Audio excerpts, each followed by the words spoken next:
Hello. Thought I'd give a talk on some just general ideas, kind of like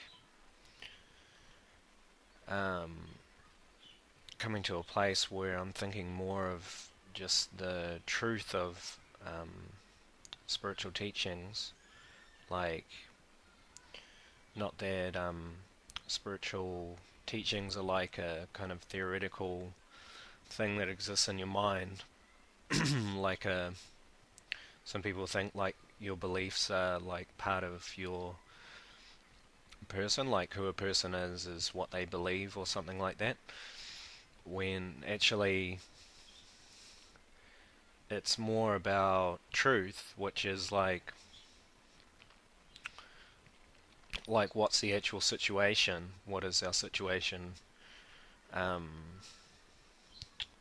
as human beings on Earth, um, and just like because it's like it's important to understand what our situation is, um, because a lot of we sort of have to learn a lot of things like it that doesn't really come naturally to us.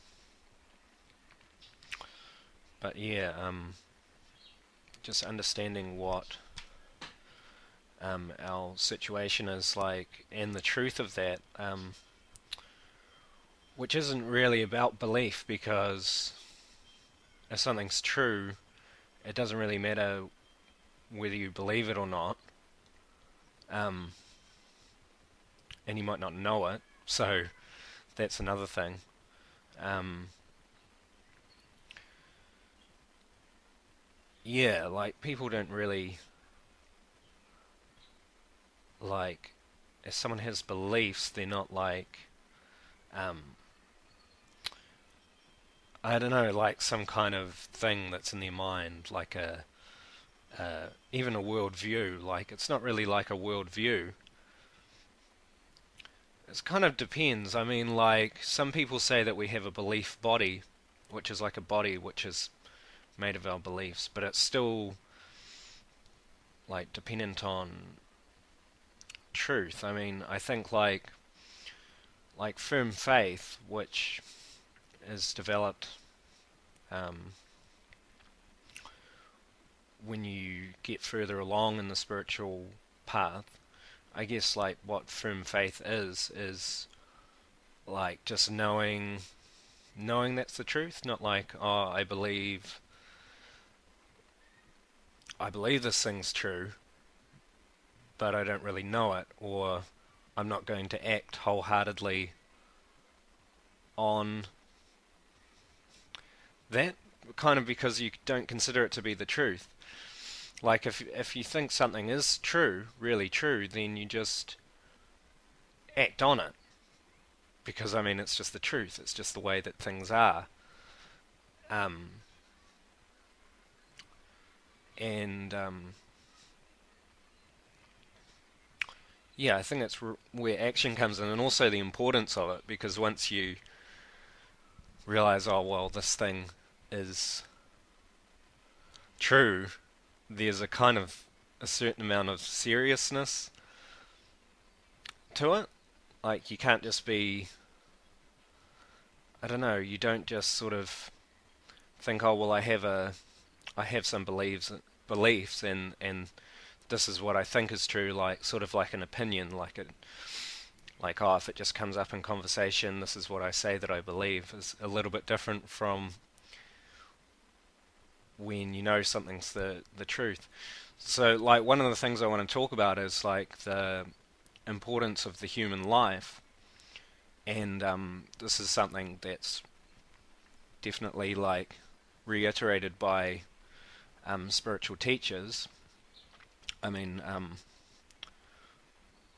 well, more so in regards to like reincarnation, because then you're comparing to other forms of bodies, and then you think, well, the human body that I have, because like we're not our bodies, we're our soul, we just inhabit the body, and having this type of body is a great thing, and sort of like a serious manner because if you don't make use of it, then you kind of lose it.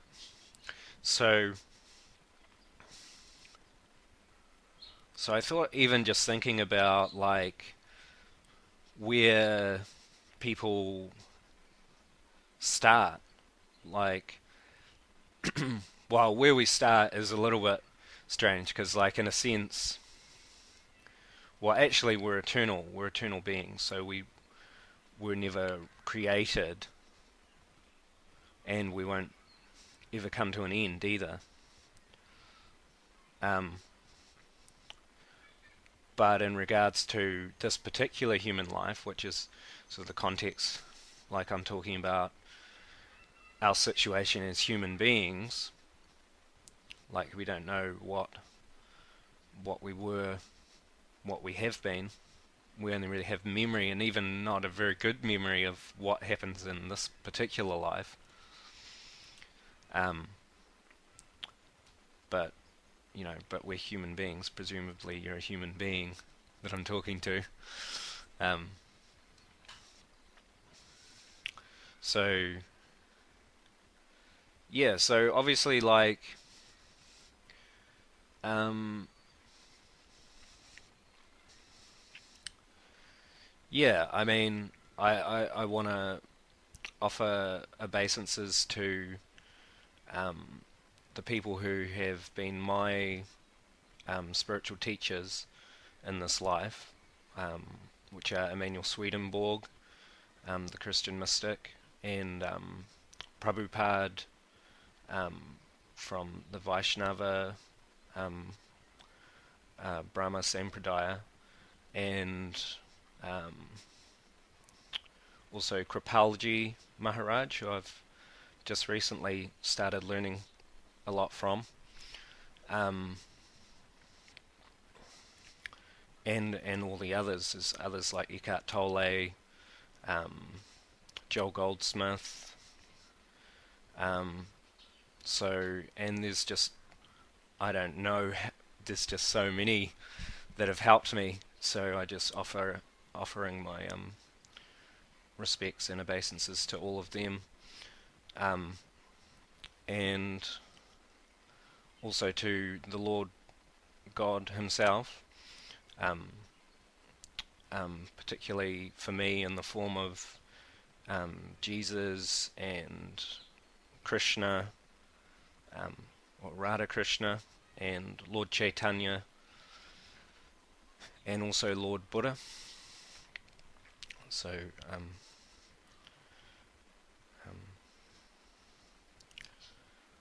I just ask that this talk is for him and them um, alone, um,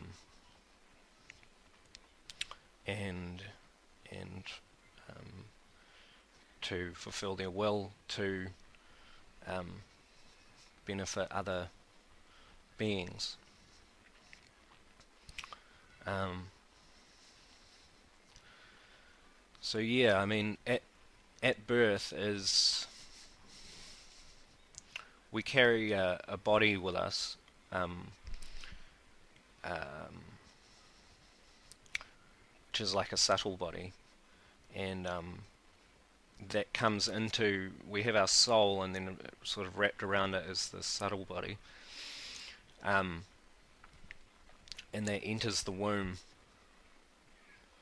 um, of the baby, the embryo that's been growing inside the mother's womb, and yeah, different things can happen during the birth process. Like, it's not um, yeah. Some people say that there's a like a remembrance of God in the womb. Um,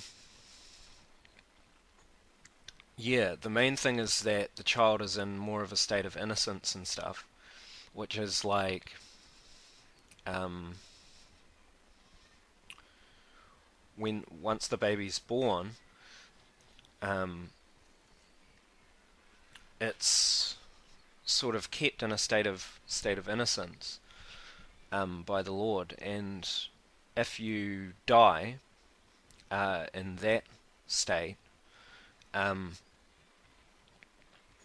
the the soul is taken to because it's in a state of innocence, it goes to heaven. Um, I'll have to talk more about like what heaven is, but um, it's brought into the company of angels, which angels are like people that have angelic bodies. They're angels now, but they used to be human beings. So we can become angels. Um, and these angels have like the special job, like an occupation in heaven of being mothers, because they developed that love for looking after children when they were in the world, and that's their occupation. That's their service that they're doing to God, is to actually look after the babies that um, were born and then died, um, and have gone to the spiritual world, and then they raise them and they teach them. Um, well, I don't know what, but they teach them and raise the child in heaven. Um, um, of course, if you don't die when you're young, um, you are influenced by your family, and like so the family that you're born into is sort of dependent on it's actually dependent on your past life or lives, um, what kind of family it will be, because like it's undeniable that like the parents have a huge impact on the like direction of our life. We can get out of that, like, because it's sort of a type of conditioning, and like you can learn to undo your conditioning, especially if you want to take your life in a different direction. Maybe if you weren't happy with your parenting or something. Um, um, but basically, the parents will, like, the Lord has put um, you in the situation dependent on kind of like the direction that your life was going, like your life, this is through different lives. Um, if you were sort of tending towards a more materialistic kind of lifestyle and you were going um, the types of things that you were desiring, the parents will bring you in that direction in that next life. So, like, just for example, if you were like really focused on money or something in one life, you might be born into a family that really encourages you to make money or something. So it's sort of like the direction that you were going in. Um, Maybe just as an example, and if you were really working on a spiritual sort of life in a past life, or that was the kind of direction, um, then your parents will probably you'll probably be born into a family like your parents will encourage you in that direction. Um, so it's sort of like really God is giving you what you sort of want, um, but He's also always trying to bring us back to Him. So yeah, I mean it's not simple. It's obviously a really complex science, and we can't really understand all the things that go into it. Like I don't think um, like for most humans. I mean, depending on on your intelligence or spiritual intelligence and stuff like that, you could probably have more idea. But I think for the most part, like we can't really figure out like all the ins and outs. Um, but it's better to at least understand that it is a complex science, and um, yeah, like there'd just be so many factors. But it's useful to know to some extent. Like yeah, so that's the parents that you're born to, and obviously they raise you in a certain direction, and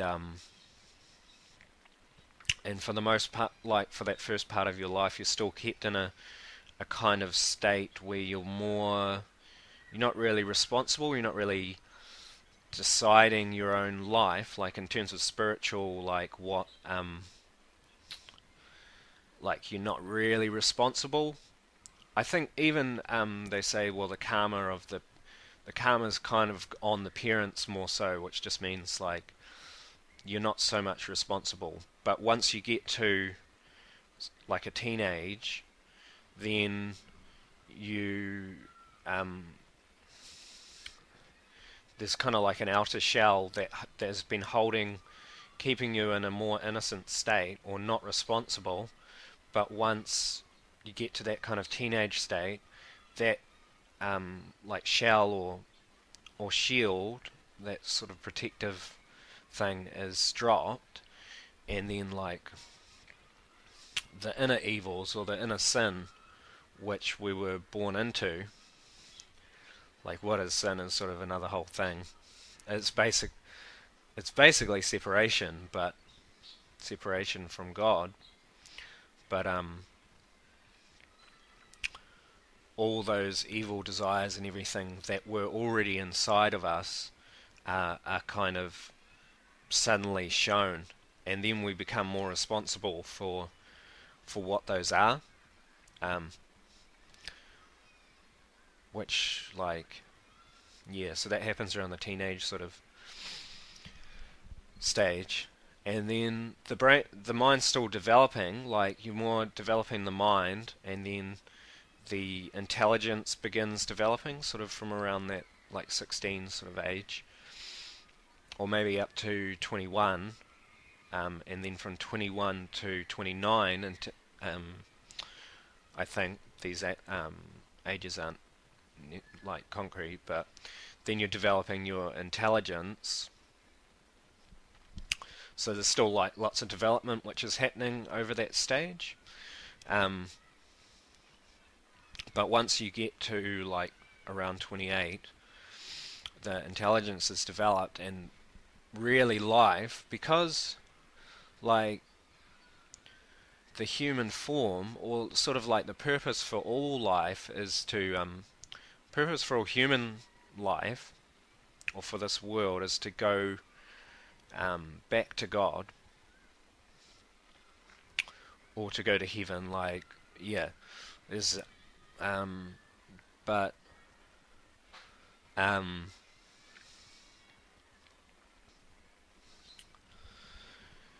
yeah. So it's really pretty important. Like after you get to like 28, that you become aware of spiritual things, and try and get a grip of the situation in terms of spiritual knowledge is really what you could say is more like the purpose, like you know.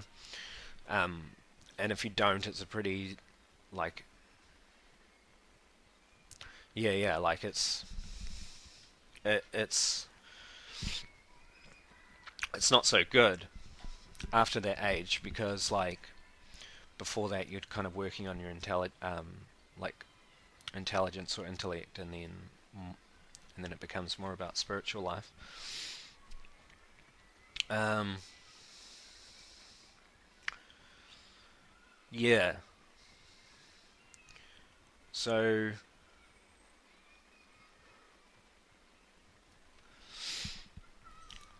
yeah. So like the human,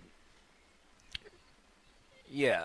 Then yeah. So the human form of life, like, is especially important because, like, the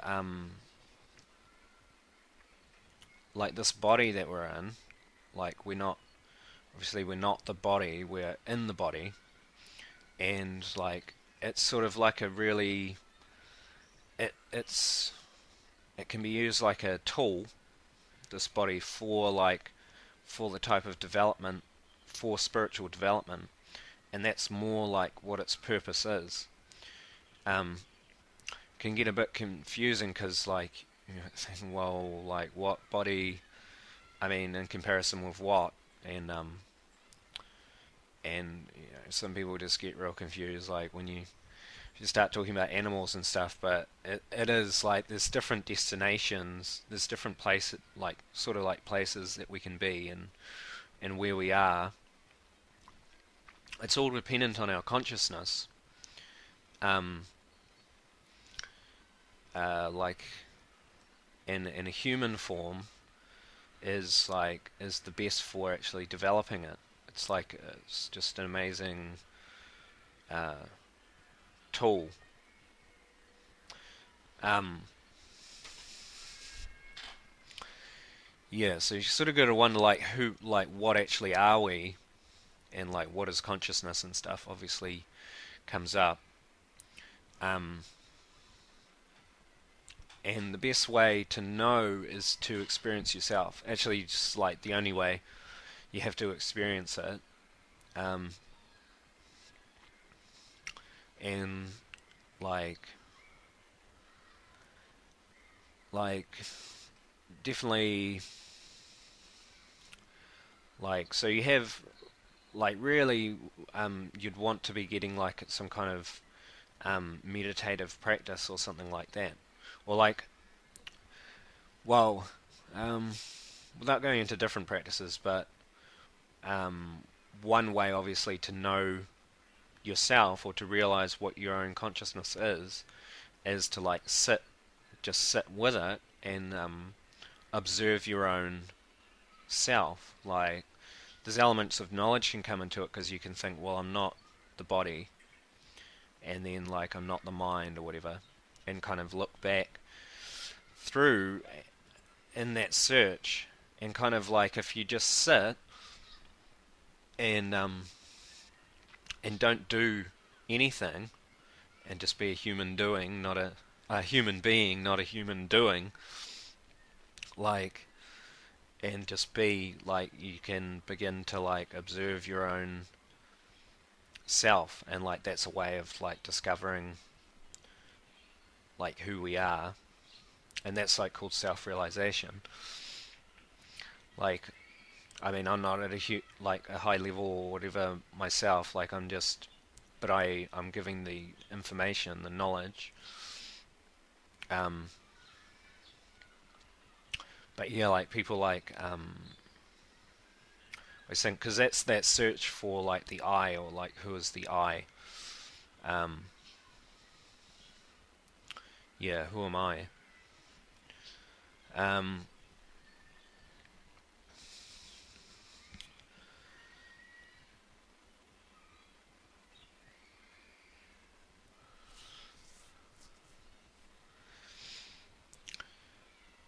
Yeah, so it's actually really important to have at least that, like, whatever you're doing in the world, like, um,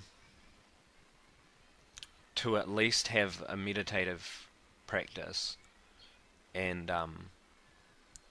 and spend that little bit of time, like each day, um,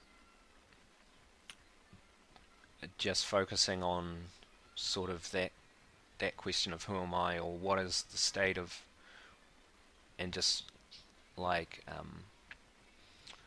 because it's all cumulative, like whatever spiritual practice you do, or sadhana, like is obviously well, it's like cumulative, like you do it for a long time, and it gradually builds up. So you know, really, you should do it for your whole life. Um, but I mean, for a start, you just got to sort of understand a little bit, like to even know why you want to, why you would want to, or like, I don't know, um, like the easiest way. I mean, there's lots of ways. Um,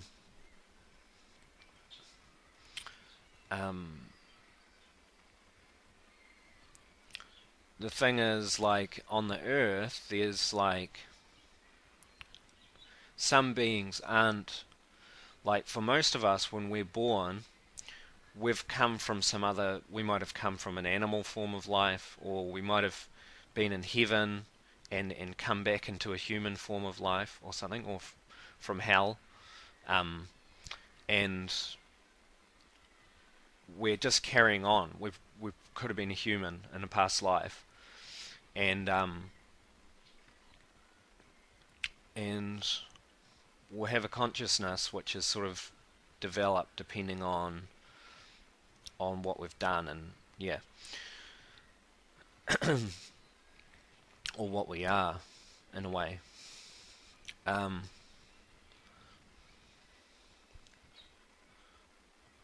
yeah, whereas some people on the earth, uh, they've come straight from the spiritual world. Like, I want to explain like a little bit about the different places that there are, or places like in quotations, because once you start talking about outside time and space, then the idea of place gets a little bit.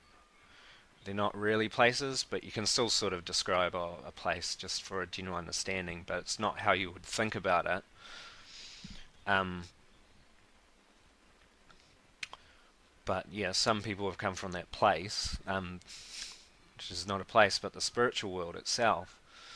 Um, and these are the great saints and like gurus, like spiritual teachers, people who have come here with like a great, with their, like, they already like kind of know the truth, and the only reason why they've come here is to come into this like earth, um, or physical world, material world, is just to benefit others. So really, like, you want to listen to what they say, um, in order to get the truth. And then obviously other times, like, God Himself actually comes, and and then you can listen to what He says as well. Um, with the knowledge that like the scriptures that we have are like God in a literary form. So like it's like there's definitely a problem understanding the scriptures, um, which is kind of when you need assistance, generally like from a self-realized person, from a saint, or yeah. So you need, but those scriptures are kind of like, yeah, they're actually God in literary form. They're like, they're not anything. They're not normal. Like, they're not like, um, they're actually from the spiritual world. Like, so they're, yeah. I mean,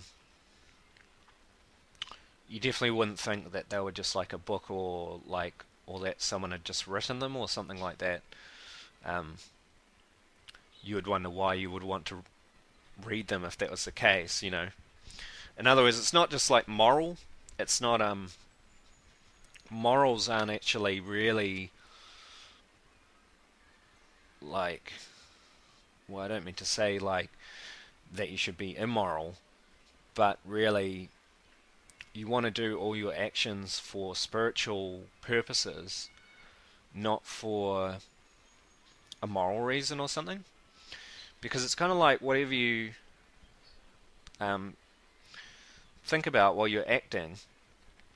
This is kind of like karma yoga. Like, whatever you um, whatever you're like attached to while you're acting in the world, like that's sort of what you'll get. Um, yeah. Anyway, like back to script, like this is definitely important. But yeah, I mean, scriptures are a way of like connecting to God, or like the same the words of like the saints and like the gurus, like real ones. I'm not talking about someone who's just pretending or something. Um, like the real words will. That's how we know. That's how we like, because like otherwise it's sort of what you call is illusion. Like illusion, we're all under illusion. Like it's just we can't help it. We're what are called conditioned souls, which means we're we just become illusioned, or else we, well, yeah. But by reading scriptures and the words of spiritual masters and listening to them or meeting them, um, but uh, yeah, gradually, like we come out of that illusion. Like you can be, you can get out of the illusion, um, but you kind of have to listen. You have to like see the truth. Well, yeah, um,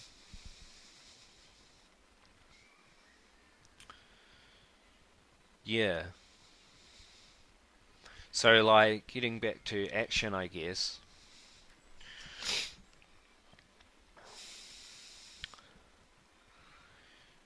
Yeah. No, it's what you do, like um, what you do in your life, what you do with your life. Um,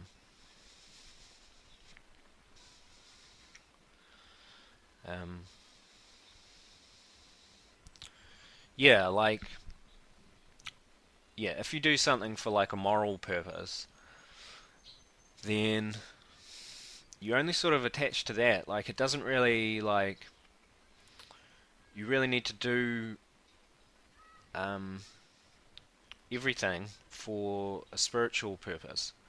So you have to know like what that is. It's kind of weird. It's like it's not even a desire for heaven, because like even thinking, well, I'm gonna be a good person so that I get to heaven, like that's all right, and like you might get to heaven and stuff, but it's not necessarily the like because if you think about it, like also like with being in the now and stuff, like even when you get to heaven, you're still just gonna be where you are. Um, you don't want to always be acting for to get something. Like if you work for God Himself, like you can make Him like just the purpose. It's sort of like it can become sort of causeless. Like you just work for Him, and then you attach yourself to um, you like the more that you sort of think of Him while you do everything, like the more attached you become to Him. Um, and and it sort of frees you from those actions. Like because well, sort of like what we do in life.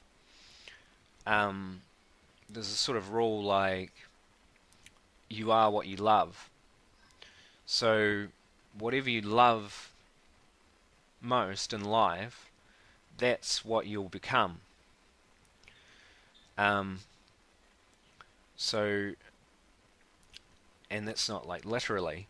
It's like if you if you love money and you just do everything for money, then you're just gonna like cultivate that desire for money, and you'll never you'll never even really like. Sure, you might make money and you'll get it, but you're still gonna desire more of that money. It just creates more greed.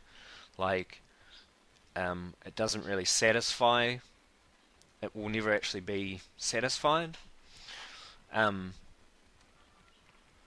and like any of these like desires, you could say like you are what you love, but you love. You could say some things are like desires, or some are like evil loves, which you want to get rid of, and some are like spiritual desires, which are like loves, which are like good loves, things that to love make you more human, more of a person like God is a person, like a real person, not a not someone that has a human body, but an actual person.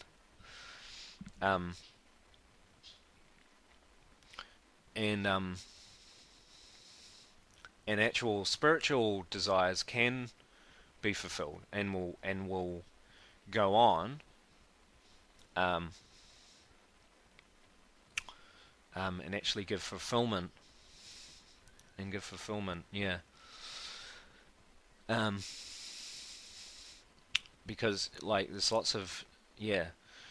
Basically, if you go into the evil loves or into desires themselves, if you're desiring things, if you're acting or doing any like if you have these desires and you go towards them, you get further away, like, and you'll become less fulfilled, like, and it diminishes the consciousness. Like, this is how you get like hellish states, because like hell isn't hell is a place, is sort of like a place, but it's also all really like it's the states of the individuals that are there that make it what it is.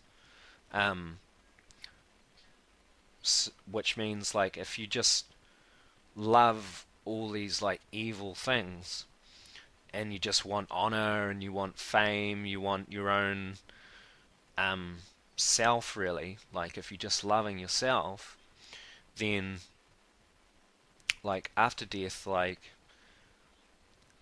that's like your next life is it's like a continuation of where you already are, which isn't a good place to be. Um, so like hell, those people are in. They're doing what they love in a way, which is like what they desire, because they just cultivated like desires for things and kind of become enmeshed in them. Like it's a really horrible place, like horrible dark place. Like, not saying this to inspire fear, but like you have to understand it in terms of the fact that like we're kind of like either in heaven or hell already. If you're like completely unsatisfied and you just want things constantly and you're constantly trying to get them, and then you get like angry at people and you just like and you just me and you just like you can't bring yourself to like think about the feelings of someone else. Like, these are, you would just say that person's in a dark place, and they will be in that dark place. Like, I mean, I not necessarily. I mean, it all depends on the Lord. Like, um, yeah, I don't know. I mean, I don't even really want to say that. It's um, like the Lord just continually wants to bring us to Him, really. Like, and He holds us back even from bad things. Like, um, He still draws us like back towards Him, and diminishes all of the bad like stuff as much as possible. Like, it's just like within the realms of the free will of the individual, because like he wants to give us love, so he wants to give us the right to be like a free person, a person who we are. Um, like ultimately he wants our love, but our love is like dependent on the freedom to choose whether we want to love him or not. Like, which is weird. It's like, but it's true because like if you don't have the choice, like if someone says, "Oh, you have to love me," then it's not really love. Like it won't really be love. It's like if you just had a slave or something, like you even like personally, like you would just know that they didn't really care for you. They were just doing it because, so God doesn't want that either. Like he wants love. He wants us to be able to love, and he like because he loves us. I mean, he already loves us. But when we love him, that gives him more pleasure. Um, I mean, I guess, yeah, yeah, more pleasure or like more love, more bliss, like, um, yeah. So there's different, yeah, like now I'm thinking about like the ultimate like spiritual abode where God is, um, which is different, or so that, um, yeah, which is different from heaven and hell. So that's the absolute, which, yeah. Um, and then you get us, like, which is in the earthly realms, which is like it's called the middle planetary system, and it's like the best place for spiritual development. Like it's because in heaven it's not well, like I've heard it's not so easy in heaven because there's more pleasures and stuff, and in hell obviously there's too much pain. But then in the middle planetary system, um, we're sort of in a balance. Like we don't become real attached to like happiness, and we don't really get too painful that we can't really do anything. Like we're kind of in the middle, so we can cultivate. Like we can actually try to become that being which will be in the absolute realm, um, uh, not heaven or hell. But yeah, and it all depends on the body.